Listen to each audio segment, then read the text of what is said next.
Doctor உங்களோட video ஒண்ணுல வந்து ஊறுகாய்க்கு உயிர் இருக்குன்னு சொன்னீங்க. ஆக்சுவலி எந்த ஊறுகாய்க்குங்க டாக்டர்? மாங்காய் ஊறுகாய்க்கா? எலுமிச்சை ஊறுகாய்க்கா? எந்த ஆக்சுவலா ஊறுகாய்? எந்த ஊறுகாயா இருந்தாலும் அது உயிர்ப்பு உள்ளது தான் ஊறுகாய். அது நம்ம உணவா இருக்கட்டும், எல்லா உணவுகளுக்கும் உயிர்ப்போட சாப்பிடணுங்கிறது நம்ம ஒரு கணக்கு. அதுலயும் ஊறுகாய்க்கு மிகச்சிறப்பு. ம். அதை எப்படி தயாரிக்கணும் அப்படிங்கிறதுல பொறுத்தவரைக்கும் இருக்கு.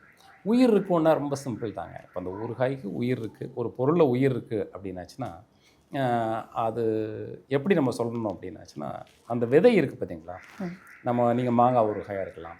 மாங்காய் ஊறுகாய் விதையோட போட மாட்டோம் நிச்சயமா. அது பெட்டைய பெருசா அதை எடுத்துட்டு தான் போடுவோம். இப்போ நீங்க எலுமிச்சை எடுத்துக்கோங்க, அல்லது நாரத்தை எடுத்துக்கோங்க. அத நீங்க வந்து கட் பண்ணிட்டு அல்லது நெல்லிக்காவ எடுத்துக்கோங்க. நீங்க கட் பண்ணி ஊறுகாய் சாப்பிட்டு முடிச்ச பிறகு அந்த விதைய எடுத்து, அத நீங்க ஊனி வச்சீங்கன்னா அது முளைக்கணும். அதுதான் உயிர் இருக்கக்கூடிய ஊறுகாய்ன்னு பேர். இது வழக்கத்தில சொல்லக்கூடியது தான். இது என்ன பண்ணுறாங்க அப்படின்னாச்சுன்னா, நல்ல எண்ணெய் விட்டு வதக்கிடுறாங்க ஊறுகாய. இந்த காய்களை எல்லாம் வதக்கிடுறாங்க. அப்போ அது உயிர்ப்பு இல்லாத ஊறுகாய்ன்னு போயிடுவாங்க. நீங்கள் எப்போ ஒரு விதையை வதக்குறீங்களோ அல்லது சூடு கொடுக்குறீங்களோ அது வளராது.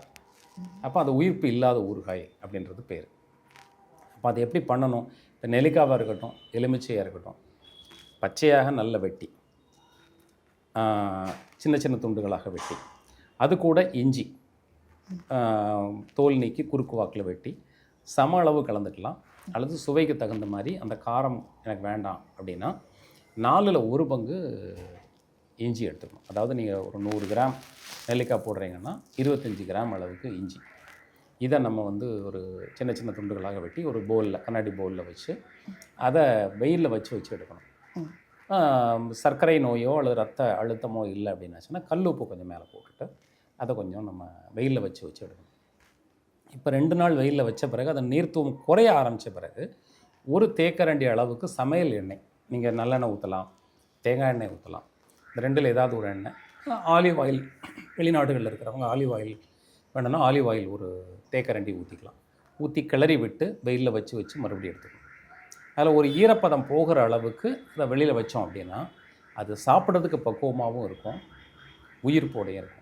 இதுதான் உயிர்ப்புள்ள ஊறுகாய்.